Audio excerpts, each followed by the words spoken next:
गंगा ने अब servant quarter से शिफ्ट होकर अग्निहोत्री मैंशन में रहने का फैसला कर लिया था, क्योंकि राधा अपने जॉब के लिए दूसरी जगह शिफ्ट होने जा रही थी। तो अब गंगा के लिए सर्वेंट क्वार्टर्स में रहने का कोई मतलब नहीं था। क्या बात है गंगा, काफी परेशान दिखाई दे रहे हो। अगर कोई परेशानी है तो तुम मुझे बता सकते हो। नहीं, ऐसा कुछ नहीं है बाबूजी, बस थोड़ा सर दर्द हो रहा है, हम थोड़ा आराम कर लेते हैं। ये कहते ही गंगा वहां से उठकर सोने के लिए चला गया। उसके दिमाग में केवल राधा ही चल रही थी और कुछ ही देर में उसकी आंख लग गई। सुबह होते ही गंगा की आंख उसके फोन की रिंगटोन से खुली। उसने फोन को देखा तो राधा का फोन, इतनी सुबह? राधा का नाम फोन पर देखते ही जैसे ही गंगा ने फोन उठाया, दूसरी तरफ से राधा की आवाज आई। हेलो गंगा, क्या हम मिल सकते हैं? अभी? हाँ, बस कुछ बात करनी है, तुम जब भी फ्री हो। ठीक है, हम बस कुछ ही देर में आते हैं। गंगा अपने बिस्तर से उठकर तैयार होने लगा और वो जैसे ही तैयार हुआ सीधे राधा के पास उसके कमरे में पहुंच गया। तभी राधा ने कहा, गंगा वो एक्चुअली ना, मैं तुमसे बस इतना कहना चाहती थी कि मैं कल से ही शिफ्ट कर रही हूँ। ये सुनते ही गंगा को थोड़ा बहुत शौक तो लगा, लेकिन फिर भी उसे अंदेशा तो था ही कि ऐसा कुछ होने वाला है। ठीक है राधा, वैसे तुम्हारे बिना ये सर्वेंट क्वार्टर्स हमें बहुत सूना सूना लगेंगे। ये सुनते ही राधा ने गंगा के कंधे पर हाथ रखकर कहा, इसलिए ही गंगा मैंने तुम्हें यहाँ बुलाया है। मतलब? मैं वो कह रही थी कि क्यों ना तुम भी मेरे साथ चलो और वहीं पर शिफ्ट हो जाओ। हम दोनों साथ में एक साथ रह सकते हैं। नहीं राधा, हमें माफ कर दो राधा, लेकिन ऐसा करना ठीक नहीं होगा और हम तुम पर बोझ नहीं बनना चाहते हैं। नहीं नहीं गंगा, तुम मेरे बोझ नहीं बनोगे। आखिर जब हम एक दूसरे को चाहते हैं तो क्या हमें एक साथ नहीं रहना चाहिए? बताओ गंगा, क्या मैं कुछ गलत कह रही हूँ?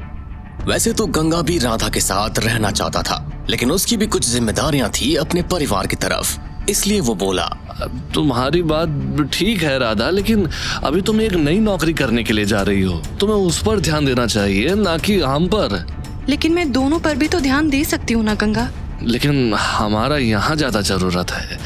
असल में राधा, हमें यहाँ पर अभी अग्निहोत्री खानदान के गद्दार को भी ढूंढना है और भी कुछ चीजें हैं जो हमें अभी करनी है, इसलिए अभी हम चाहकर भी तुम्हारे साथ शिफ्ट नहीं हो सकते। गंगा की बातें सुनकर राधा मायूस हो जाती है। ये देखकर गंगा उसके करीब आकर कहता है, हमें माफ कर दो राधा, लेकिन हम तुमसे मिलने आया करेंगे ना। अरे ये हमारा तुमसे वादा रहा। गंगा की ये बात सुनते ही राधा के दिमाग में कुछ आया और उसने एकदम से गंगा की तरफ देखकर कहा, ठीक है गंगा, लेकिन कल हमारा पहला दिन है ज्वाइनिंग का। तुम कम से कम कल तो हमें छोड़ने आ ही सकते हो ना, प्लीज मना मत करना। गंगा को राधा की आंखों में एक चमक दिखाई दी, इसलिए वो राधा को मना नहीं कर सका और बोला, ठीक है राधा, हम कल तुम्हारे साथ जरूर चलेंगे। ये सुनते ही राधा ने कूदकर गंगा को गले से लगा लिया और जल्दी से बोली, थैंक यू गंगा, तुम सच में बहुत ही ज्यादा अच्छे हो। अगले दिन गंगा सुबह जल्दी उठ गया और तैयार होकर राधा के कमरे के बाहर खड़ा होकर उसने उसको कॉल किया।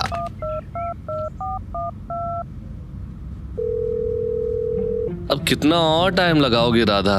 अरे जल्दी बाहर आओ वरना बस छूट जाएगी। टेंशन मत लो गंगा, सब सॉर्टेड है, हमारे पास काफी टाइम है।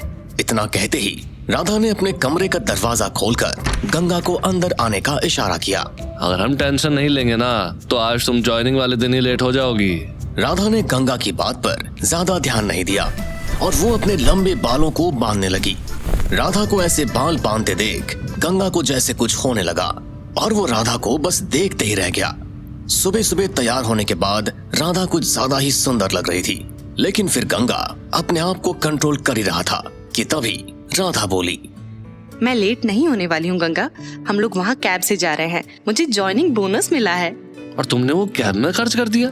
तो तुम क्या चाहते थे कि मैं तुम्हारे साथ बस में धक्के खाते हुए जाऊं? अरे तुम भी ना राधा।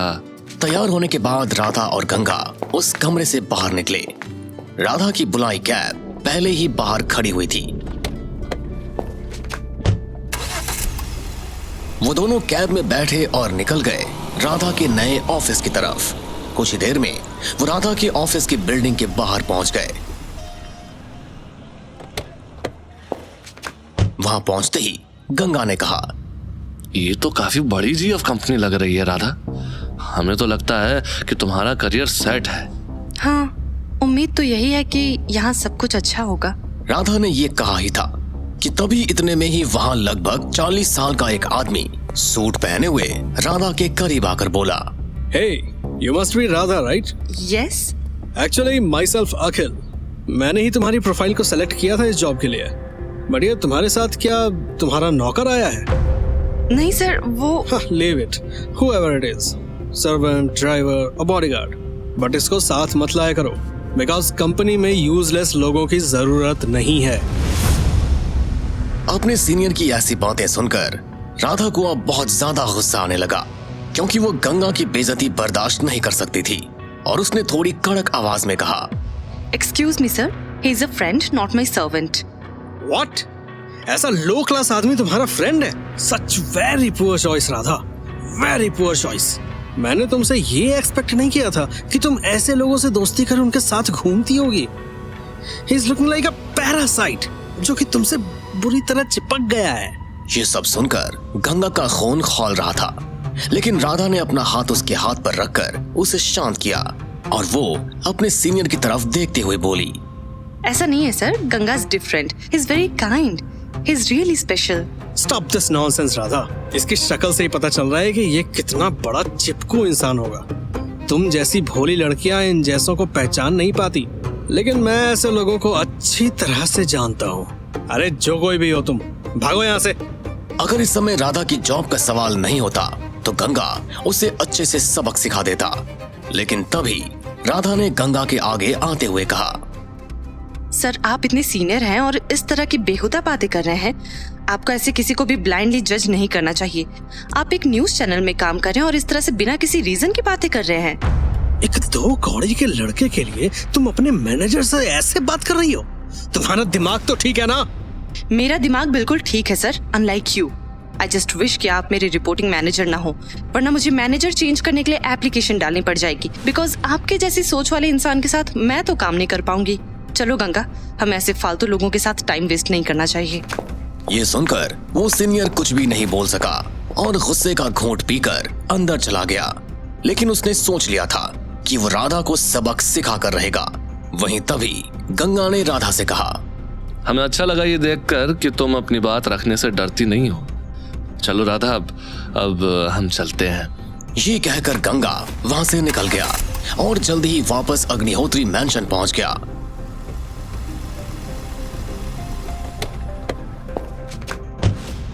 और डाइनिंग टेबल पर आकर बैठ गया। गंगा ने देखा कि मिस्टर अग्निहोत्री टेबल पर ही बैठे हुए थे और आज भी नयनी यहाँ पर नहीं थी।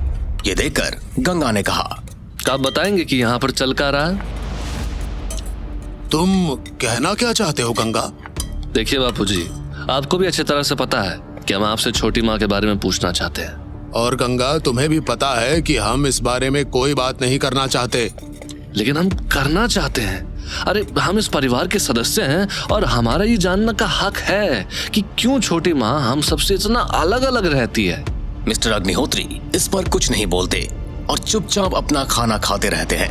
तभी गंगा उनसे एक बार फिर से पूछता है, आखिर आप इस बारे में बात क्यों नहीं करना चाहते हैं बापूजी? आखिर क्यों छोटी माँ किसी से बात नहीं करती? अरे क्यों ऐसा लगता है जैसे वो इस परिवार का हिस्सा ही नहीं है? आखिर क्या छुपा रहे हैं आप हमसे? गंगा की बातें सुनकर मिस्टर अग्निहोत्री खाते खाते रुक गए। उनके हाथ से चम्मच छूटकर उनकी प्लेट में गिर गई और वो गुस्से से खड़े होकर बोले, बस अब बहुत हुआ गंगा। मैंने कह दिया ना, मुझसे इस बारे में कोई बात नहीं करनी। आज से और अभी से इस घर में कभी कोई भी नयनी के बारे में बात नहीं करेगा।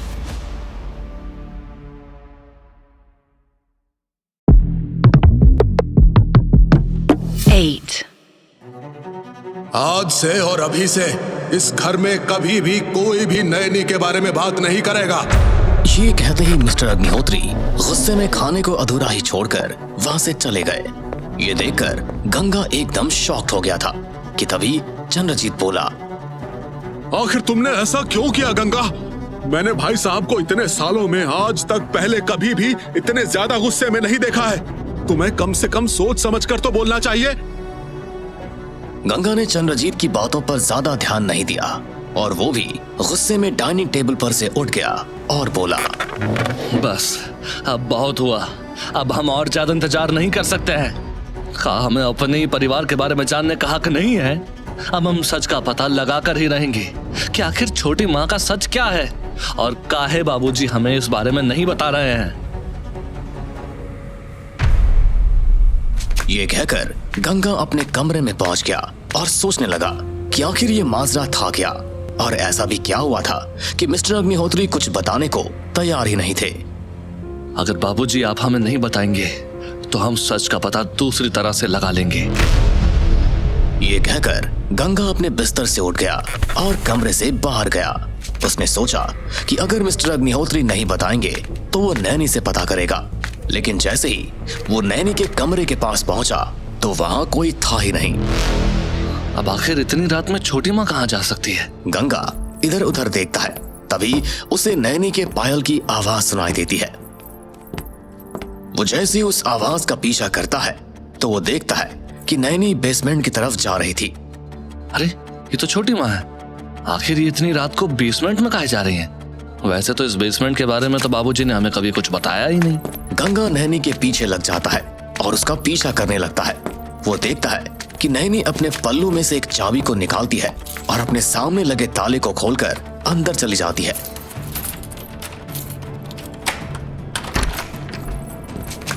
गंगा भी उसका पीछा कर रहा था और तभी उसने दरवाजे के बाहर से जो देखा, उसे देखकर उसके होश उड़ गए।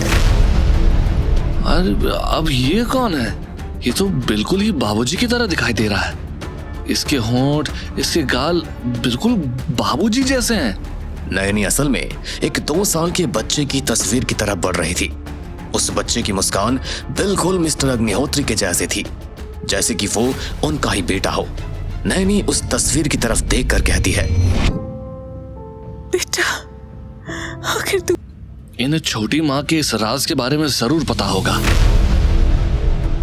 क्या आप ही नीचे की बेसमेंट का सफाई करती हैं? इस सवाल को गंगा से सुनकर वो नौकरानी थोड़ा घबरा सी गई और डरते हुए बोली, वो मैंने कल साफ किया था साहब। ये क्या आप वो कर रही हैं? हमें सच सच बताइए कि आप यहाँ की सफाई करती हैं या नहीं? हाँ साहब, कभी कभी, लेकिन ये बात आप किसी को बताना मत, वरना मेरी नौकरी चली जाएगी। तो क्या आप हमें बता सकती हैं कि वो नीचे रखी तस्वीर किसकी है? कौन है वो बच्चा? मुझे कैसे पता होगा साहब? मैं तो बस सुबह शाम यहाँ की सफाई करती हूँ बस। क्या आप सच बोल रही हैं? आपको सच में नहीं पता? हाँ, मैं आपसे झूठ क्यों बोलूंगी?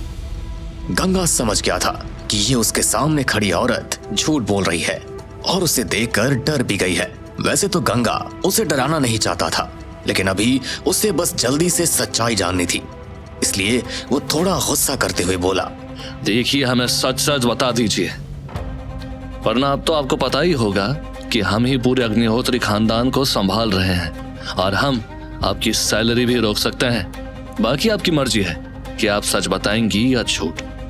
गंगा की बात सुनकर और उसे देखकर बूढ़ी नौकरानी बुरी तरह डर गई थी।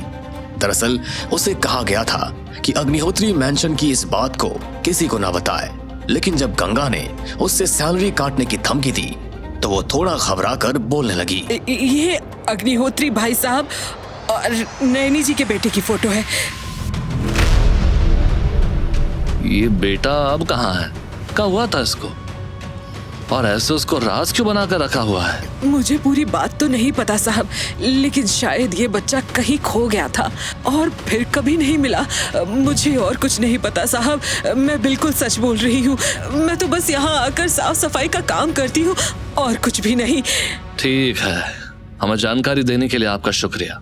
अब आप जा सकती हैं। गंगा को ये बात कुछ समझ नहीं आई कि क्यों इस बात को राज रखा गया था और वो बच्चा ऐसा कहाँ खो गया कि मिस्टर अग्निहोत्री जैसे रिसोर्सफुल और पावरफुल आदमी भी उसे नहीं ढूंढ पाए। हो ना हो ये किसी अंदर के आदमी का ही काम है जो कि चाहता था कि ये बच्चा खो जाए, लेकिन हमारे परिवार में कौन है ऐसा जो कि एक बच्चे के साथ ऐसा करेगा? इस सब के बाद गंगा अपने कमरे में आ गया और अभी भी सिर्फ इसी ही बारे में सोच रहा था कि आखिर वो उस बच्चे को कैसे ढूंढे। क्या वो अभी जिंदा भी होगा? वहीं अगले दिन दूसरी तरफ राधा अपने ऑफिस में काम कर रही थी। मुझे यही न्यूज़ कवर करनी है। जावेरी नदी पूरी तरह गंदी हो चुकी है, बिल्कुल नाले के पानी जैसी, और जिसके जिम्मेदार ये बड़े बड़े इंडस्ट्रियलिस्ट्स हैं जो कि बिना किसी प्रिकॉशन के बस अपना वेस्ट नदी में डाले जा रहे हैं, बस जरा सा प्रॉफिट के लिए। राधा ने सोच लिया था कि वो ये न्यूज़ अपने एडिटर को दिखाएगी ताकि वो उसे फील्ड पर जाकर इन्वेस्टिगेशन करने की परमिशन दे दे। वो जैसे ही अपने चीफ एडिटर के ऑफिस में पहुंचती है तो उसने देखा कि अभी वो किसी से फोन पर बात कर रहे थे। जी, आप बिल्कुल भी टेंशन मत लीजिए, सारे कीड़े मकोड़ों को निकाल फेंकेंगे। मैं पूरा एरिया आपके लिए साफ करवा दूंगा। जैसे ही चीफ एडिटर ने फोन रखा तभी राधा अंदर आई और उसकी तरफ देखकर बोली, सर, मेरे पास एक लीड है एंड इसको कवर करना बहुत ही ज्यादा इंपॉर्टेंट है। असल में जावेरी नदी में कुछ इंडस्ट्रियलिस्ट्स अपना टॉक्सिक वेस्ट बिना किसी प्रिकॉशन के नदी में छोड़ रहे हैं। They are literally doing a crime.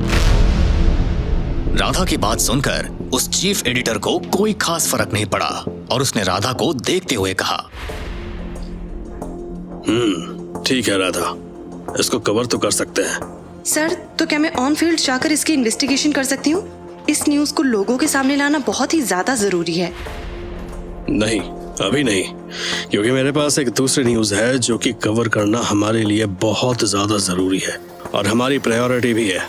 मैं चाहता हूँ कि तुम इसे रिपोर्ट करो और एक बार फिर से वायरल होकर दिखाओ। Okay sir. तो राधा, एक्चुअली यहाँ से थोड़ी सी दूरी पर कावेरी नाम से एक स्लम एरिया है। ये पूरी प्रॉपर्टी गवर्नमेंट की है, लेकिन यहाँ पर रहने वाले लोगों ने इस प्रॉपर्टी पर कब्जा कर रखा है। लेकिन सर, स्लम्स में तो गरीब लोग ही रहते हैं ना, और कावेरी स्लम में तो कई सालों से ऐसे ही लोग रह रहे हैं। हाँ राधा, इसी का तो पर्दाफाश करना है कि कैसे ये लोग गवर्नमेंट की जगह को अपना समझ रहे हैं। इसलिए इन्होंने बहुत ही डेंसली अपनी झोपड़पट्टी बनाई हुई है, जिसकी वजह से स्लम्स के अंदर बहुत ही पतली गलियां हैं जो बिल्कुल ही गलत है। लेकिन सर, इस इश्यू को हाईलाइट करेंगे तो बहुत सारे गरीब बेघर हो जाएंगे। वो सब बेचारे कहाँ जाएंगे? इनमें से ज्यादातर लोग तो बिलो पॉवर्टी लाइन हैं। ये सब तो उन्हें उस जगह पर कब्जा करने से पहले सोचना चाहिए था ना राधा। हमारा काम है सच को बाहर लाना, ना कि हर किसी के बारे में सोचना।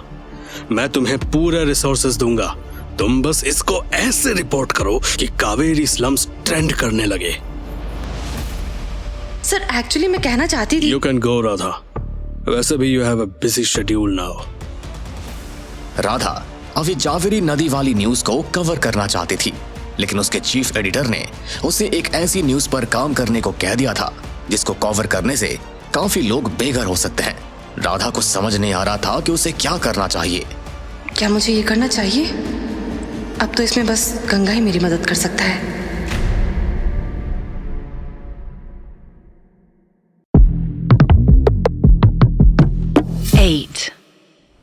क्या मुझे ये करना चाहिए? अब तो इसमें बस गंगा ही मेरी मदद कर सकता है। जहां एक तरफ राधा ने गंगा की मदद लेने का सोच लिया था, वहीं दूसरी तरफ गंगा अभी भी उसी बच्चे के बारे में सोच सोचकर परेशान हो रहा था। तभी उसने कुछ सोचा। हाँ, ये ठीक रहेगा, हमें यही करना चाहिए। अपने मन में कुछ सोचते ही वो सीधे निकल गया आसपास के अनाथालय में, किसी ऐसे बच्चे के बारे में पता करने जो उस टाइम पर वहां आया हो। काफी जगह ढूंढने के बाद गंगा को एक बच्चे की एंट्री मिल गई, जिसको अनाथाश्रम में डालते वक्त अनाथ आश्रम को भारी डोनेशन दिया गया था। आरू, एक अनाथ बच्चे को भर्ती करने के लिए इतना ज्यादा डोनेशन? ये बच्चा तो बस कुछ ही दिन यहाँ रहा और फिर इसका कोई रिश्तेदार इसे ले गया। जरूर यही छोटी माँ का वो खोया हुआ बच्चा होगा। लेकिन उस रिलेटिव का नाम ही नहीं लिखा था उस रजिस्टर में। गंगा ने अनाथालय के एक आदमी से पूछा, यहाँ इस बच्चे को कोई ले गया, लेकिन उसका नाम और पता नहीं है, ऐसा काहे? अरे साहब, 20 साल पहले का रिकॉर्ड देख रहे हो। ये रिकॉर्ड अभी भी आपके सामने है, यही बड़ी बात है। लेकिन फिर भी यहाँ से बच्चे को कौन ले गया? उसकी कुछ जानकारी तो होनी चाहिए। पहले इतना कहाँ देखते थे साहब, कोई रिश्तेदार ले गया होगा। और आपको अब 20 साल बाद इस बच्चे के बारे में क्या जानना है? ये हमारे कुंभ के मेले में खोया हुआ भाई था, बस इसलिए इसके बारे में जानना था। का आप हमें हमारे भाई से मिला सकते हैं? गंगा अनाथालय के आदमी से बात कर ही रहा था कि तभी उसका फोन बजने लगा। जैसे उसने अपना फोन देखा तो उस पर राधा का नाम फ्लैश हो रहा था। ये देखते ही गंगा के चेहरे पर एक मुस्कुराहट आ गई। हेलो राधा, तुम कैसी हो? वहां पर सब कुछ ठीक तो चल रहा है ना? नहीं गंगा, मुझे तुम्हारी मदद चाहिए। जॉब ज्वाइनिंग के दूसरे दिन ही ऐसा क्या हो गया राधा? असल में गंगा, मुझे एक न्यूज को कवर करने का काम दिया गया है, लेकिन मुझे लगता है कि मुझे उस न्यूज को कवर नहीं करना चाहिए। लेकिन तुम्हें ऐसा क्यों लगता है? क्योंकि गंगा, ये न्यूज कावेरी के स्लम्स के बारे में है। यहाँ पर जो गरीब कई दशकों से रह रहे हैं, उनकी जमीन गवर्नमेंट की है और अब मेरा एडिटर चाहता है कि मैं उसे कवर करूँ। तो इसका मतलब है कि तुम्हारे न्यूज कवर करने से वो लोग अपनी रहने की जगह को खो देंगे। एग्जैक्टली गंगा। तो तुमने क्या सोचा है राधा? मैं इतने सारे लोगों को बेघर करके उनकी नफरत का कारण नहीं बनना चाहती, लेकिन क्या सच को लोगों से छुपाना ठीक होगा? राधा, एक पत्रकार बनने की यही तुम्हारी परीक्षा है। तुम्हें वही करना चाहिए जो तुम्हारा दिल तुमसे करने को कहता है। मेरा दिल तो जावेरी नदी के पॉल्यूशन को कवर करने का है। तो तुम्हें वही करना चाहिए राधा। गंगा ने राधा को सीधा और साफ जवाब दे दिया था और शायद राधा को गंगा से बस यही चाहिए था। वहीं दूसरी तरफ गंगा उस बच्चे की एंट्री के कॉपी को लेकर अपने घर पर पहुंचकर सीधे नैनी के कमरे की तरफ बढ़ जाता है। छोटी माँ, हमें आपसे कुछ बात करनी है। नैनी, जो अपने कमरे के अंदर थी, उसका गंगा से या किसी से भी बात करने का बिल्कुल भी मन नहीं था। लेकिन इससे पहले कि वो कुछ भी कह पाती, गंगा की आवाज एक बार फिर से आई। छोटी माँ, हमें आपसे उस तस्वीर वाले बच्चे के बारे में बात करनी है। तस्वीर वाला बच्चा? ये सुनकर नैनी तुरंत अपने कमरे से बाहर निकल कर आई और गंगा की तरफ देखते हुए बोली, कौन सा तस्वीर वाला बच्चा? वही तस्वीर वाला बच्चा जिसकी तस्वीर आपने सबसे छुपाकर बेसमेंट में रखी हुई है। इस सब के बारे में तुम्हें कैसे पता गंगा? वो सब छोड़िए और ये देखिए। गंगा ने वही अनाथालय वाली एंट्री नैनी को दिखाते हुए कहा, ये एंट्री उसी वक्त का है जिस समय आपका बेटा खो गया था। इसको किसी ने अनाथालय में दिया और उसके कुछ ही दिन बाद इस बच्चे को उसका रिलेटिव नाम से कोई ले गया। इसका मतलब मेरा बेटा जिंदा है? आखिर उसे कौन सा रिलेटिव ले गया था? हमें नहीं पता छोटी माँ, वहाँ पर इसकी जानकारी नहीं थी।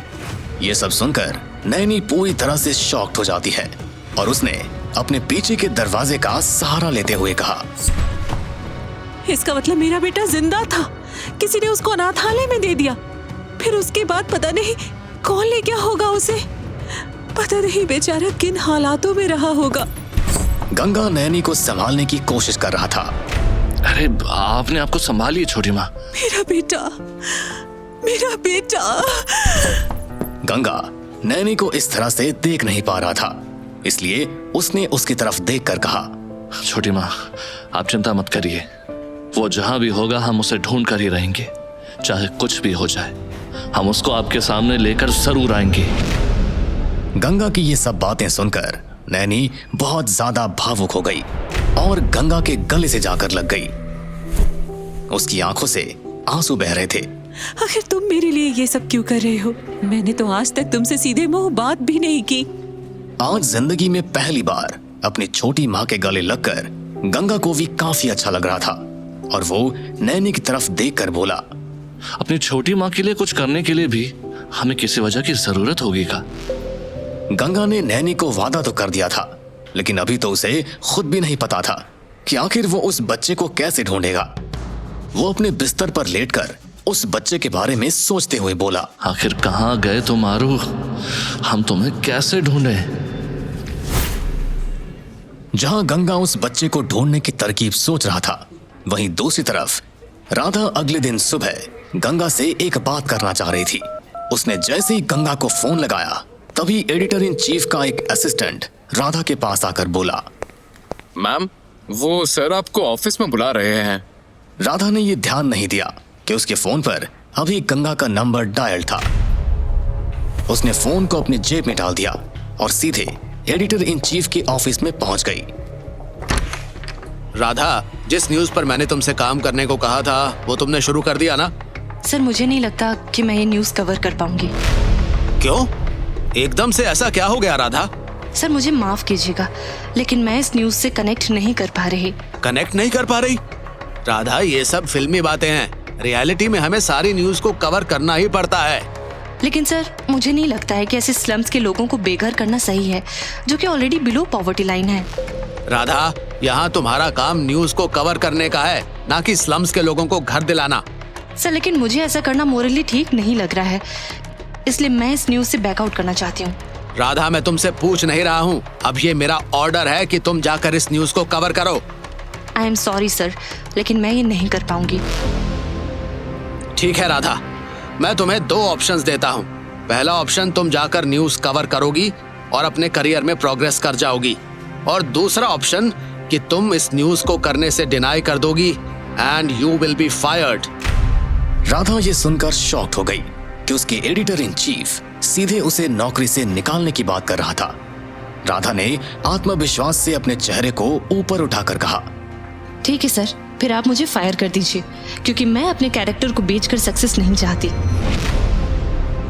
ये सुनकर एडिटर इन चीफ बुरी तरह से गुस्से में आने लगा और वो बोला, ठीक है, अपना रेजिग्नेशन मुझे मेल कर दो और निकल जाओ यहाँ से। एक मिनट, मैं रिजाइन नहीं करने वाली, आप मुझे फायर कर रहे हैं, और प्लीज उस फायर करने वाले मेल में फायर करने का रीजन जरूर लिखिएगा। राधा की ऐसी बातों को सुनकर अब एडिटर इन चीफ का सब्र जवाब दे गया और वो गुस्से से खड़ा होकर बोला, तुम 2 कौड़ी की रिपोर्टर अपने आप को समझते क्या हो? बहुत बड़ी मदर इंडिया है क्या जो स्लम्स को रिपोर्ट नहीं करेगी? आज मैं तेरी सारी अकल निकाल ही देता हूँ। ये कहते ही वो चीफ एडिटर उठा और उसने राधा पर हमला करके उसके हाथों को पकड़कर दीवार से लगा दिया। ये आप क्या कर रहे हैं? मेरा हाथ छोड़िए। तुम मुझे सुंदर और सीधी लगी थी, इसलिए मैंने सोचा था तुझे बड़ी न्यूज कवर करने का मौका दूंगा और फिर तुझे सक्सेसफुल बना के अपना बना लूंगा। मुझे छोड़िए, मेरा हाथ छोड़िए। लेकिन अब मैं समझ गया हूँ कि तुझ जैसी लड़कियों को शरीफ लड़के पसंद ही नहीं आते, इसलिए आज तेरी अकड़ ऐसे निकालूंगा कि तू फिर कभी मेरे सामने अपनी नजर उठाने की जुर्रत भी नहीं करेगी। राधा के हाथों में दर्द हो रहा था। उसने अपने पैरों को उठाया और अपने घुटने से एडिटर इन चीफ के पैरों के बीच में मारकर उसे एक जोर का धक्का दिया। तुम इंसान की शक्ल में हैवान हो।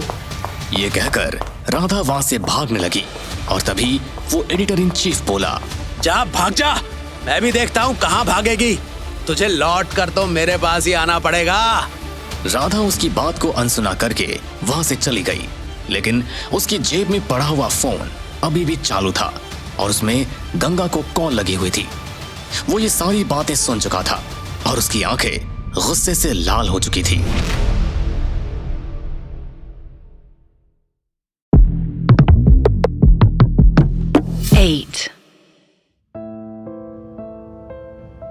राधा की आंखों में आंसू थे। उसने सोचा नहीं था कि इतनी बड़ी कंपनी में लोगों की ऐसी मेंटालिटी होगी जैसे कि इस एडिटर इन चीफ की थी। ये सब क्या था? आखिर कोई ऐसे कैसे कर सकता है मेरे साथ? पहले राधा ने वर्क प्लेस पर हैरास होने की केवल खबरें पढ़ी थी, लेकिन आज जब वो उस लम्हे को याद कर रही थी जब उस एडिटर इन चीफ ने उसके हाथों को पकड़कर दीवार से लगा दिया, तो वो डर से कांप रही थी। मैं इसको छोड़ूंगी नहीं। दूसरी तरफ गंगा भी गुस्से से कांप रहा था। अपनी पूरी जिंदगी में आज तक उसने कभी भी इतना ज्यादा गुस्सा महसूस नहीं किया था। उसने तुरंत एक आदमी को फोन लगाकर कहा, हमें एक न्यूज चैनल का चीफ एडिटर का पूरा कुंडली निकालना है, हो पाएगा? जी सर, हो जाएगा। राधा के चीफ एडिटर अक्षय की गंगा ने पूरी कुंडली निकाल ली और वो सीधे इस न्यूज चैनल की पेरेंट कंपनी में पहुंच गया जो अक्षय के पिता केशव मौर्य चला रहे थे। गंगा ने एक क्विक अपॉइंटमेंट बुक करी और सीधे जाकर केशव के सामने आकर बोला। तो अक्षय के पिता आप ही हैं? जी, अक्षय मेरा बेटा है, लेकिन आप? अपने बेटे को तमीज सिखाना भूल गए थे क्या मिस्टर मौर्य? या उसे हमें ही तमीज सिखानी पड़ेगी? अपनी जबान संभाल कर बात करिए। ये मत भूलिए कि आप मौर्याज के ऑफिस में बैठे हैं। जब आपके बेटे की जबान नहीं संभलती तो हम कैसे जबान संभालें? आज ही उसने एक राधा नाम की लड़की के साथ जबरदस्ती करने की कोशिश की है। आज गंगा अलग ही अंदाज में था। गुस्से ने उसको कई हद तक बदल दिया था, लेकिन केशव को गंगा की बातों से कोई खास फर्क नहीं पड़ा और वो गंगा की तरफ देखते हुए बोला। तो क्या हुआ? जवान लड़के तो ऐसी गलतियां करते रहते हैं। तुमने क्या इतनी सी बात के लिए लाखों की अपॉइंटमेंट ली है? और है कौन ये लड़की राधा? तुम्हारी गर्लफ्रेंड है या बहन है? अपनी जबान संभाल कर बात करिए मिस्टर मौर्य। चलो, मैं उससे कह दूंगा कि ये राधा नाम की लड़की आपकी है, इसलिए उसे ना छुए। अब तो सब ठीक है ना? गंगा के सबर का बांध अब पूरी तरह से टूट चुका था। उसने केशव के कॉलर को अपने हाथों से पकड़ लिया था और वो केशव को गुस्से से देखकर बोला। हम समझ गए हैं कि तेरा बाप तुझ पर ही गया है। अभी के अभी उसे फोन कर, वो सबके सामने अपने घुटनों पर गिरकर राधा से माफी मांगेगा। सिक्योरिटी, सिक्योरिटी, कहाँ मर गए सब के सब? कोई नहीं आएगा। आज हम तुझे दिखा देंगे कि लड़की की इज्जत पर हाथ डालने वाले के साथ क्या होता है। जा नहीं करूंगा फोन, जो करना है कर ले। मैं तुझ जैसे गुंडे से डरने वाला नहीं हूँ, समझा? मारेगा ना मुझे, मार ले, लेकिन बेटा आज तू जिंदा नहीं बचेगा। तूने केशव मौर्य पर हाथ उठाने की जुर्रत की है। मन तो हमारा हाथ नहीं लात उठाने का था, लेकिन तेरी उम्र का लिहाज किया है हमने। अब तेरे पास दो ऑप्शन है। पहला ऑप्शन, तेरे बेटा अपने घुटनों पर बैठ के सॉरी कहेगा और तेरी कंपनी बच जाएगी। दूसरा ऑप्शन, तेरा बेटा माफी नहीं मांगेगा, लेकिन हम तेरी कंपनी खत्म कर देंगे। बेटा, ये एक कंपनी है, कोई खिलौना नहीं है जिसे तू तोड़ देगा। ये सुनकर गंगा थोड़ा पीछे हो जाता है और एक आदमी को कॉल करके कहता है। मौर्य जी को हमारी बातों पर यकीन नहीं है। ये कहकर गंगा ने अपना फोन अपनी जेब में डाला और केशव मौर्य की तरफ देखते हुए बोला। अपनी शेयर्स की वैल्यूएशन देखते रहना, कुछ होने वाला है शायद। ये सुनते ही केशव ने लैपटॉप पर अपनी उंगलियां चलानी शुरू की और लैपटॉप चलाते हुए ही वो बोला। क्या होने वाला है? मैंने अपने बाल सिर्फ धूप में सफेद नहीं किया है। ये सब धमकियां किसी और को दिखाना। थोड़ा सब्र करके देख तो लो मौर्य जी। लगभग कुछ मिनटों में ही रिजल्ट केशव मौर्य के सामने था। वो स्क्रीन पर देख रहा था कि कैसे ग्राफ के लाइंस नीचे जा रही थी। ये तुम क्या कर रहे हो? This is impossible. कौन हो तुम? देखो, इसे रोक दो। मैंने कहा इसे अभी के अभी रोको। गंगा के चेहरे पर कोई भाव नहीं थे। वो अपने कोट को ठीक करके वहीं कुर्सी पर बैठकर बोला। अब तो ये बर्बादी तभी रुकेगी जब हम आपके बेटे को सबके सामने राधा के पैरों में गिरकर माफी मांगते हुए देखेंगे। उसकी रेपुटेशन मिट्टी में मिल जाएगी। उसके अलावा जो भी चाहिए बोल दो, वो सब मैं देने को तैयार हूँ। आप जितना लेट करेंगे आपकी कंपनी को उतना ही ज्यादा नुकसान होगा। सोच लीजिए आराम से, हमें कोई जल्दी नहीं है मिस्टर मौर्य। केशव को तो समझ ही नहीं आ रहा था कि ये कौन सी आफत उसके गले आकर पड़ गई थी। ठीक है, मैं उसे फोन कर रहा हूँ, लेकिन इसको रोको तो। जब तक हमारी शर्तें पूरी नहीं होती है तब तक कुछ भी नहीं रुकेगा मौर्य जी। अपनी बरसों की बनाई कंपनी के साथ ऐसा होता देख केशव का दिमाग अब खराब होने लगा था और उसने अपने बेटे को फोन लगाकर कहा। अभी के अभी उस लड़की राधा को वापस ऑफिस में बुलाओ और सबके सामने घुटनों पर बैठकर माफी मांगो, जल्दी। आप कोई मजाक कर रहे हैं क्या पापा? उस कमीनी को मैं दोबारा देखना भी नहीं चाहता। पागल मत बनो और अपनी फालतू की बातों को बंद करो। जैसा मैं कह रहा हूँ वैसा करो, वरना हम सब के सब बर्बाद हो जाएंगे। वो लड़की ऐसी वैसी लड़की नहीं है, समझे तुम बेवकूफ कहीं के। ठीक है, चल। बस उससे माफी मांगनी है ना? I will do that, okay? सिर्फ उससे माफी नहीं, सबके सामने घुटनों पर बैठकर माफी मांगनी है और साथ में उसे रिकॉर्ड भी करना है, कम बुद्धि। क्या? I have a reputation here पापा। जैसा मैं कह रहा हूँ वैसा कर बेवकूफ। ये कहकर केशव ने फोन रख दिया, लेकिन अक्षय अपने पिता को ऐसे गुस्से में देखकर बुरी तरह से शॉक्ड हो गया था। इसलिए उसने अपने पापा की बात मानने में ही अपनी भलाई समझी और तुरंत जोर से चिल्लाया, अंसारी, अंसारी, अभी के अभी उस लड़की राधा को मेरे सामने लेकर आ। अक्षय की गुस्से भरी आवाज सुनकर उसका सेक्रेटरी अंसारी जल्दी से राधा को ढूंढने निकल गया। राधा बस अपनी रिसर्च और बाकी की फाइल्स को निकाल ही रही थी कि तभी वहां अंसारी उसके पास पहुंचकर बोला, राधा मैम, सर आपसे कुछ कहना चाहते हैं। अब और क्या बाकी रह गया है? तभी राधा ने अपने क्यूबिकल से अक्षय को देखा, जो कि उसकी तरफ देख रहा था। और तभी अक्षय राधा की तरफ देखकर बोला, राधा, मुझे तुमसे माफी मांगनी है, प्लीज एक बार इधर आ जाओ। गंगा ये सब कैमरे से देख रहा था। वहीं केशव को अक्षय पर बहुत गुस्सा आ रहा था। दूसरी तरफ राधा अक्षय को माफी मांगते देख शॉक्ड थी। वो बस थोड़ा सा आगे ही बढ़ी थी कि तभी अक्षय उसके कदमों में गिर गया और माफी मांगते हुए बोला, मुझे माफ कर दो राधा, मुझसे गलती हो गई। तुम उसे गलती कह रहे हो, घटिया आदमी? सही में राधा, मैं तुमसे माफी मांग रहा हूँ, तुम्हारे पैरों में गिरकर, वो भी सबके सामने। तुमने मुझे अनसेफ फील कराया है और यहाँ ऐसे माफी मांग रहे हो जैसे कि मुझ पर कोई एहसान कर रहे हो। अगर अक्षय के पिता केशव ने उसको ऐसा करने को न कहा होता तो वो आज राधा को छोड़ता नहीं, लेकिन अभी चाहकर भी वो राधा से कुछ भी नहीं कह सकता था। इसलिए वो उसकी तरफ देखकर बोला, मुझे माफ कर दो राधा, मैंने जो कुछ भी किया वो गलत था, लेकिन ऐसा दोबारा नहीं होगा। तुम प्लीज मुझे माफ कर दो। भले ही अक्षय माफी मांग रहा था, लेकिन उसके चेहरे पर कोई पछतावा नहीं था। लड़कियों पर अपनी ताकत दिखाना और उनको डराना ये अक्षय का रोज का काम था। ठीक है। राधा ने सिर्फ इतना ही कहा, क्योंकि वो अक्षय जैसे इंसान के मुंह नहीं लगना चाहती थी। ये सब अपने लैपटॉप पर देखकर केशव ने गंगा की तरफ देखकर जल्दी से कहा, अब तो जो तुम चाहते थे वो हो गया ना। अब तुम जो भी मेरी कंपनी के साथ कर रहे हो, प्लीज उसे बंद कर दो। गंगा ने केशव की बात का कोई जवाब नहीं दिया। उसकी आंखें केशव पर थी।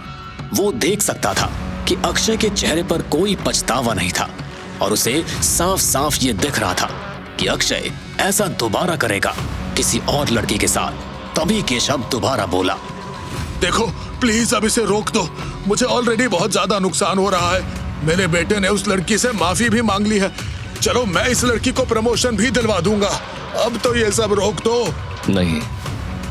क्या नहीं? आखिर तुम्हारा मतलब क्या है? हमें मजा नहीं आया, ऐसा लग रहा था कि कुछ ठीक नहीं है। देखो जो भी ठीक नहीं है मैं अब उसे बाद में ठीक कर दूंगा। तुम प्लीज अभी के लिए मेरी कंपनी की बर्बादी को रोक दो। ऐसे कैसे रोक दे मौर्य जी? दिक्कत का है ना, गलती केवल आपके बेटे का नहीं है, आपकी भी उतनी है। जैसा बेटा वैसा बाप।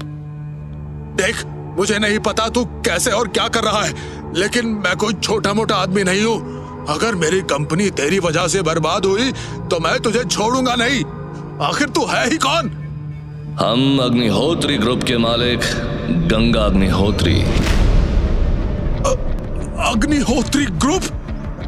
हाँ, अग्निहोत्री ग्रुप मौर्य जी। और अब आपको और आपके बेटे के पाप का खड़ा भर चुका है और मौर्य ग्रुप को बचाने का सिर्फ एगो ही रास्ता है।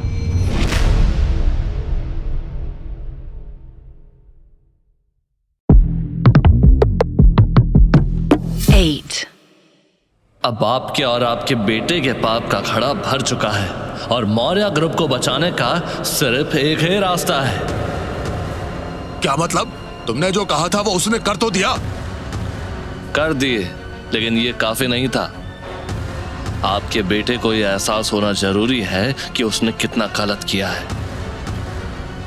मेरा यकीन करो मैं उसे ठीक से सब समझा दूंगा, बस इस बार उसे माफ कर दो। नहीं केशव जी, ऐसे कैसे हम उसे माफ कर दें? आखिर तुम चाहते क्या हो? एक लड़की को हैरेस करने की सजा 1 से 3 साल की होती है। अक्षय को कम से कम जेल में 1 साल बिताना होगा। ये तुम कैसी बातें कर रहे हो? अक्षय अगर जेल में चला गया तो उसका एक क्रिमिनल रिकॉर्ड बन जाएगा और मौर्यास की इज्जत पानी में मिल जाएगी। ये सब तो आपके बेटे को राधा के साथ बदतमीजी करने से पहले सोचना था। देखो, तुम मेरे बेटे की उम्र के हो, ऐसा मत करो। इसके अलावा तुम जो भी चाहोगे मैं करने के लिए तैयार हूँ। अब आपके पास दो ऑप्शन है, या तो हम खुद पुलिस को सबूत देंगे कि आपके बेटे ने बदतमीजी की है, या फिर आपका बेटा खुद ही कन्फेस कर देगा। गंगा की बातें सुनकर केशव ने अपना हाथ जोर से टेबल पर मारा और फिर उसकी तरफ देखते हुए बोला, ठीक है, लेकिन इसके बाद तुम अपनी बात से नहीं मुकरोगे। तुम मेरी कंपनी को छोड़ दोगे, वादा करो मुझसे। हम मौर्य ग्रुप को छोड़ देंगे, लेकिन अगर फिर कभी आपने या आपके बेटे ने ऐसे दोबारा किया तो कुछ नहीं बचेगा।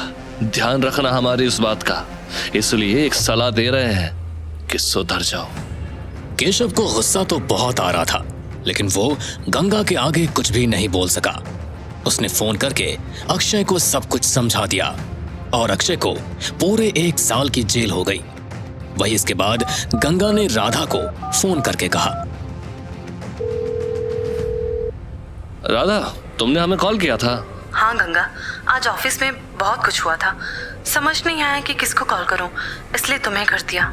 ऐसा क्या हुआ था राधा? गंगा के ये पूछते ही राधा ने उसे सारी बातें बतानी शुरू कर दी। इस मैनेजर की तो रिलैक्स गंगा, वो अपनी गलती मान चुका है और मैंने तो यहाँ तक सुना है कि उसे जेल भी हो गई है। कहा? सच में? ये तो अच्छी बात है। अगर तुम्हें ऐसे कोई भी प्रॉब्लम है तो तुम हमें तुरंत कॉल किया करो राधा, ठीक है ना? हाँ गंगा, मैं तुम्हें ही कॉल करूंगी। फिलहाल के लिए तो मैं ये जॉब क्विट कर रही हूँ। ऐसा कहा है? यहाँ पर जो भी मेरे साथ हुआ उसके बाद यहाँ काम करना। राधा, तुम एक जर्नलिस्ट बनना चाहती हो और ऐसी छोटी मोटी चीजों से डर रही हो। अरे ऐसी दिक्कतों का सामना तो तुम्हें ही करना पड़ेगा, तुम ऐसे भाग नहीं सकती।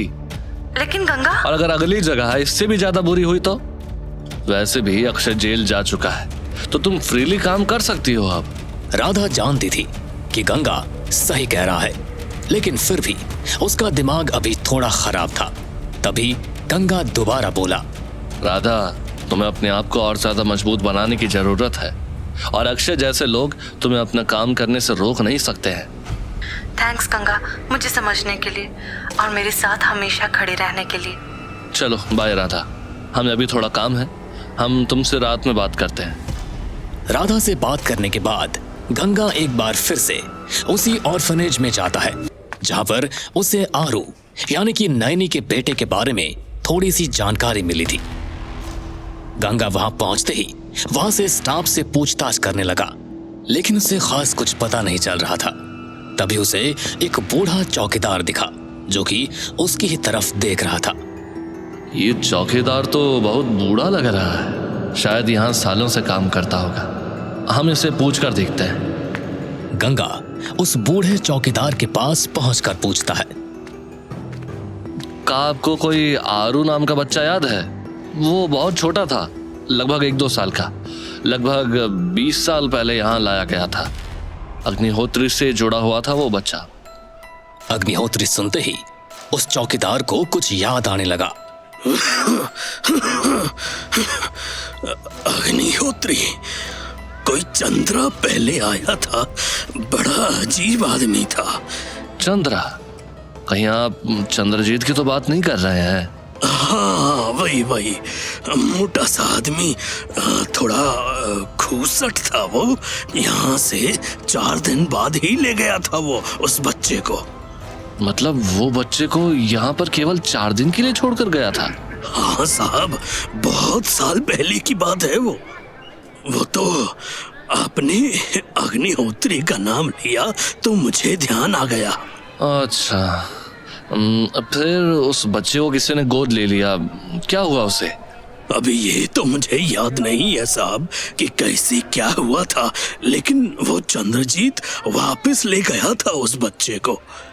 अंदर भी कोई रिकॉर्ड नहीं है, अब कैसे पता चलेगा कि वो बच्चा कहाँ गया होगा? गंगा को कुछ समझ नहीं आ रहा था कि वो वहां से आरू के बारे में कैसे पता लगाए। आखिर ये चंद्रजीत चाचा उस बच्चे को कहाँ ले गए और काहे? आखिर ये चाचा आरू के साथ करना क्या चाह रहे थे? गंगा ने कुछ सोचा और तभी अग्निहोत्री मैंशन की तरफ निकल गया। उसे नैनी से बात करनी थी इस बारे में। वो सीधे पहुंचा नैनी के कमरे के बाहर और दरवाजा खटखटाते हुए बोला, छोटी माँ, हमें आपसे बात करनी है।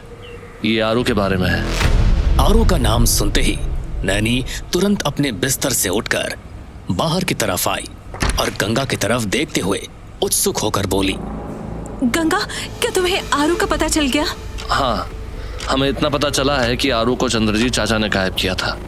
चंद्रजीत भैया ने? लेकिन क्यों? वो तो हमें नहीं पता छोटी माँ। मैं उस चंद्रजीत को छोड़ूंगी नहीं। आखिर उसकी हिम्मत कैसे हुई मेरे बेटा को बिना इजाजत के कहीं भी ले जाने की? नैनी चंद्रजीत से लड़ने के लिए बस जा ही रही थी कि तभी गंगा ने उसे रोकते हुए कहा, छोटी माँ रुक जाइए, हम चंद्रजीत चाचा को अपने हिसाब से देखेंगे। आपको हम पर भरोसा है ना? हमें तुम पर भरोसा तो है, लेकिन हमें जन्म देने वाली माँ तो इस दुनिया से जा चुकी है। अब हम नहीं चाहते हैं कि आपको भी कुछ हो जाए, इसलिए ये आप अपने बेटे यानी कि हमें संभालने दीजिए। ये सब सुनकर नैनी ने गंगा की तरफ प्यार से देखा और अपने आप में ही सोचते हुए बोली, ये मेरे बारे में कितना सोच रहा है और मैं हूँ कि इससे ही इसकी असलियत नहीं बता रही हूँ। नैनी ने एकदम से गंगा का हाथ पकड़ लिया और उसकी तरफ देखते हुए बोली, मैं तुम्हें कुछ बताना चाहती हूँ गंगा। हाँ छोटी माँ, बताइए ना। असल में शायद तुम्हारी माँ जिंदा है। क्या? हम कुछ समझे नहीं।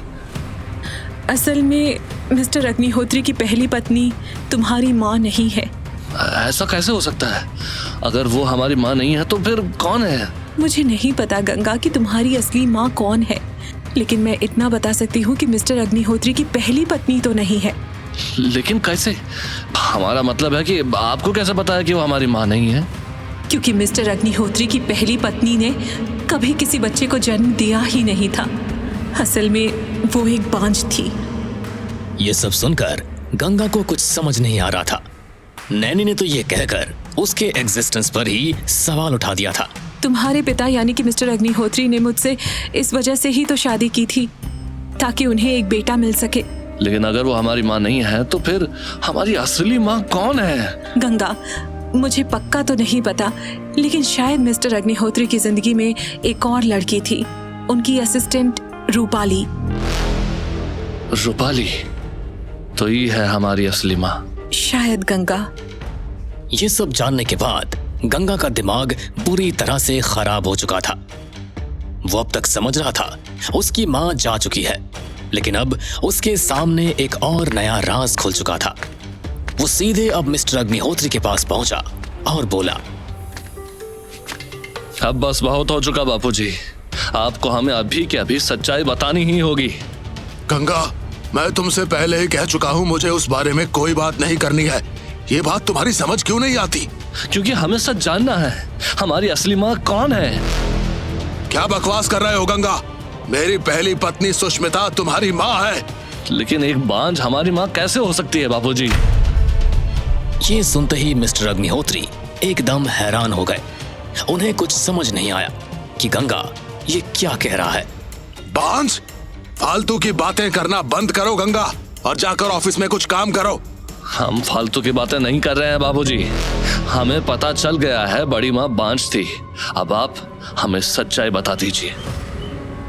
तुम्हें जो समझना है तुम समझ लो गंगा, बस मुझे अकेला छोड़ दो। गंगा को तो समझ ही नहीं आ रहा था कि आखिर ऐसी भी क्या बात है कि मिस्टर अग्निहोत्री उससे इतना कुछ छुपा रहे हैं। उसे अब गुस्सा आ रहा था और उसने मिस्टर अग्निहोत्री की तरफ देखते हुए कहा, ठीक है चलो, हमने मान लिया कि बड़ी माँ बांझ नहीं थी, बस आप हमारे एक सवाल का जवाब दे दीजिए। मुझे समझ नहीं आ रहा है गंगा कि तुम इस सब के पीछे इतना पागल क्यों हो? ये हमारी जिंदगी से जुड़ा हुआ सच है बाबूजी, बस इसलिए आपसे पूछ रहे हैं कि रूपाली कौन है।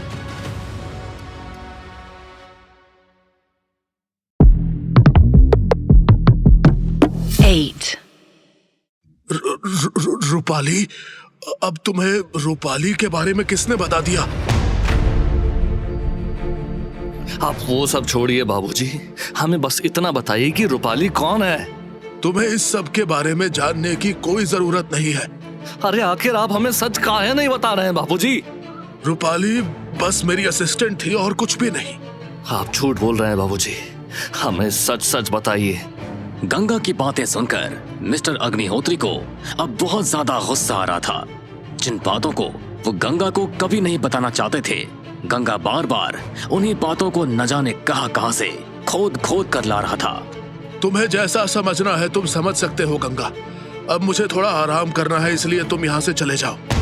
मिस्टर अग्निहोत्री की बातें सुनकर गंगा इतना तो समझ गया था कि ये रूपाली के साथ कुछ न कुछ तो हुआ है।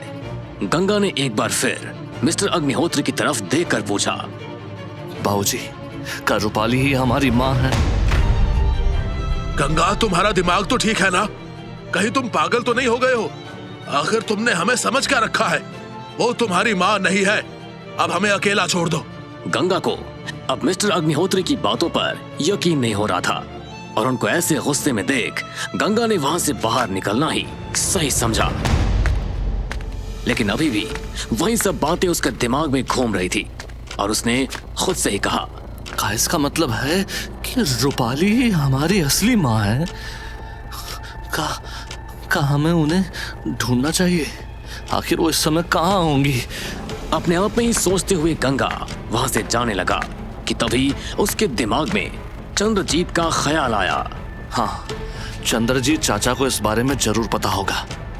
ये सोचते ही गंगा जल्द से ऑफिस की तरफ निकल गया और सीधे चंद्रजीत के सामने जा पहुंचा। उसने देखा कि चंद्रजीत किसी से हंस कर बातें कर रहा था, लेकिन इस सब की परवाह किए बगैर गंगा सीधे उसके ऑफिस में घुस गया। हमें आपसे अभी बहुत ही ज्यादा जरूरी बात करनी है चाचा जी। गंगा की ये बात सुनते ही चंद्रजीत ने फोन पर कहा, अभी गंगा आया है, मैं तुमसे बाद में बात करता हूँ, ठीक है? फोन रखते ही चंद्रजीत ने गंगा की तरफ देखा। अब तुम्हें क्या चाहिए गंगा? कुछ सवालों के जवाब। रूपाली कौन है? रूपाली का नाम सुनते ही चंद्रजीत के भी होश उड़ गए। मुझे नहीं पता तुम किस बारे में बात कर रहे हो। गंगा का पारा अब ऊपर चढ़ता जा रहा है। पहले मिस्टर अग्निहोत्री ने उसे कुछ भी नहीं बताया और अब ये चंद्रजीत। गंगा ने गुस्से में अपना हाथ मेज पर मारा और बोला, हमें अभी के अभी सब कुछ सच बता दो वरना अच्छा नहीं होगा। तुम मुझे धमकी दे रहे हो? हाँ, हम आपको धमकी दे रहे हैं। अगर आपने हमें सब कुछ सच सच नहीं बताया तो हम आपको आपकी पोस्ट से निकाल देंगे। इस बात पर चंद्रजीत थोड़ा सा मुस्कुराते हुए बोला, बड़ों की इज्जत करना तुम भूल गए हो गंगा। तुम चाह कर भी मुझे नहीं निकाल सकते क्योंकि अभी भाई साहब जिंदा हैं और वो तुम्हें ऐसी कोई मनमानी नहीं करने देंगे। अच्छा, आप भूल रहे हैं कि हम अग्निहोत्री ग्रुप के प्रेसिडेंट हैं और हम जो चाहें वो कर सकते हैं। बात रही बाबूजी की तो वो भी हमें नहीं रोकेंगे जब हम उन्हें आपके द्वारा किए गए घपलों के बारे में बताएंगे। गंगा की बातें सुनकर चंद्रजीत चीप गया और वो कुछ भी नहीं बोल पा रहा था। तभी गंगा बोला, अब हमें सीधे सीधे बता दीजिए कि रूपाली कौन है। ये बहुत सालों पहले की बात है, जब तुम पैदा भी नहीं हुए थे तब की। मैंने ही रूपाली को हायर किया था भाई साहब की सेक्रेटरी के रूप में। मतलब रूपाली बाबूजी के करीब रहा करती थी? हाँ गंगा, यही प्लान था। मैंने उसे इसलिए हायर किया था ताकि वो भाई साहब के करीब जाकर उन्हें अपने वश में कर ले। का रूपाली हमारी माँ है? नहीं गंगा, रूपाली ने बहुत कोशिश की। छोटे कपड़े पहनना, भाई साहब के करीब जाना, उन्हें छूना और यहाँ तक कि उसने उनसे प्यार करने का नाटक तक किया, लेकिन कुछ भी काम नहीं आया। भाई साहब जैसे एक पत्थर थे जो कि पिघलने का नाम ही नहीं ले रहे थे। फिर क्या हुआ? मैंने रूपाली को लालच दिया था कि अगर वो भाई साहब को अपने वश में कर लेगी तो करोड़ों की मालकिन बन जाएगी। और इसी लालच में एक दिन रूपाली ने सारी हदों को पार कर दिया और भाई साहब के सामने अपने कपड़े उतारने लगी। ये सब देखकर भाई साहब ने उसे नौकरी से निकाल दिया। अगर रूपाली हमारी माँ नहीं थी तो आखिर हमारी माँ कौन थी? तुम्हारी माँ तो सुष्मिता भाभी थी ना गंगा। तुम बार बार यही सवाल कर रहे हो। झूठ मत बोलिए चाचा जी, हमें सब पता चल चुका है कि सुष्मिता माँ का कोई बच्चा नहीं था। ये सब तुम क्या कर रहे हो? गंगा चंद्रजीत की तरफ गुस्से से बढ़कर कहता है, चाचा जी, आपने छोटी माँ के बेटे आरू के साथ क्या किया? देखो गंगा, तुम मुझे डराने की कोशिश मत करो। मेरे कुछ समझ में नहीं आ रहा है कि तुम ये सब क्या कह रहे हो। ठीक है, आप हमें मत बताइए। हम बाबूजी को सारे अकाउंट्स एक बार ठीक से दिखा देते हैं, फिर देखते हैं कि आप इस कंपनी में टिकते हैं या नहीं। हाँ, मैंने ही उस बच्चे को गायब किया था। मैंने नहीं सोचा था कि भाई साहब और उस नैनी का एक बच्चा भी हो जाएगा, इसलिए जैसे ही वो बच्चा हुआ मुझे उसे ठिकाने लगाना था। तो आपने उस बच्चे को काहे मार दिया? नहीं, मैं उतना भी बुरा नहीं कि एक मासूम बच्चे को मार दूं। लेकिन उतने बुरे तो हो कि उस मासूम को उसकी माँ से अलग कर दो। ये मेरे लिए जरूरी था, वरना मुझे क्या मिलता। वो बच्चा मुझसे सब कुछ छीन लेता। अब वो बच्चा कहाँ है? मुझे नहीं पता। क्या सच में आपको नहीं पता? मैंने उसे किसी गांव में एक आदमी को दे दिया। मुझे नहीं पता उसके बाद उसका क्या हुआ। गंगा को चंद्रजीत की इस बात पर बहुत ज्यादा जोर का गुस्सा आ रहा था, लेकिन फिर भी उसे पता था कि एक यही आदमी है जो कि उसके सवालों का जवाब दे सकता है। इसलिए वो उसकी तरफ देखकर दोबारा बोला, अगर रूपाली हमारी माँ नहीं है और सुष्मिता भी हमारी माँ नहीं है तो फिर कौन है? गंगा की बातें सुनकर चंद्रजीत को अब इतना तो पता चल गया था कि गंगा को बहुत कुछ पता चल चुका है और आज गंगा सारी सच्चाई जानकर ही रहेगा। इसलिए वो अपना सर झुकाकर बोला, एक और औरत है जिसको तुम माँ कहते हो गंगा। एक और औरत? गंगा कुछ सोच ही रहा था कि तभी उसने चंद्रजीत की तरफ देखकर कहा, छोटी माँ, आपका मतलब है कि वही हमारी असली माँ है? लेकिन उनका तो आरू के अलावा और कोई भी बच्चा नहीं था। ठीक कहा तुमने गंगा, आरू और कोई नहीं बल्कि तुम ही हो। ये सुनते ही गंगा बुरी तरह से चौंक गया। उसे यकीन ही नहीं हो रहा था चंद्रजीत की बातें सुनकर। लेकिन ये सब कैसे? यही सच है गंगा। मुझे नहीं पता भाई साहब तुमसे ये सब क्यों छुपाना चाहते थे। इसका मतलब हमारी माँ, हमारी असली माँ छोटी माँ है। जहाँ गंगा इस सब के बारे में सोच रहा था, वही चंद्रजीत भी सोच रहा था कि क्या उसने गंगा को ये सब बताकर ठीक किया। चंद्रजीत ये सब सोच ही रहा था कि तभी गंगा ने एकदम से बोला, आप अभी हमारे साथ चलिए। कहाँ? माँ को सच बताने। वैसे तो चंद्रजीत नैनी के बिल्कुल भी करीब नहीं जाना चाहता था, लेकिन उसे पता था कि अब उसे गंगा के साथ जाना ही पड़ेगा। गंगा जोर जोर से दरवाजे को खटखटाने लगा। कुछ ही देर में नैनी अपने कमरे से बाहर आई। तभी गंगा ने कहा, माँ, आरू मिल गया है। ये सुनते ही नैनी का चेहरा खुशी से खिल गया और उसने गंगा की तरफ देखते हुए कहा, कहाँ है मेरा बेटा गंगा? मुझे उससे अभी के अभी मिलना है। असल में माँ, आरू कोई और नहीं, हम ही हैं। मतलब मैं कुछ समझी नहीं गंगा। तुम और आरू? नैनी ने ये कहा ही था, तभी चंद्रजीत आगे आते हुए बोला, गंगा सही कह रहा है नैनी भाभी, आपका आरू यही है। लेकिन ये कैसे हो सकता है? नैनी के लिए ये मानना मुश्किल था कि गंगा ही उसका बेटा था। उसने सोचा भी नहीं था कि जिसे वो आरू को ढूंढने के लिए कह रही थी वही उसका आरू है। बहुत सालों पहले मैं ही इसको आपसे दूर ले गया था। मैंने इसको एक गांव में दे दिया था। इस समय नैनी का ध्यान इस बात पर नहीं था कि चंद्रजीत ने उसके साथ क्या किया था, बल्कि उसका ध्यान सिर्फ और सिर्फ गंगा पर था। उसने अपने दोनों हाथ गंगा के गालों पर रख दिए। मुझे यकीन नहीं हो रहा है कि तू ही मेरा आरू है। गंगा की आंखों में भी आंसू आने लगे थे। वो नैनी की तरफ देख रहा था। नैनी और गंगा दोनों के ही अंदर बहुत इमोशंस भर गए जो उनकी आंखों से बहने लगे थे। माँ, हम ही हैं तेरे आरू।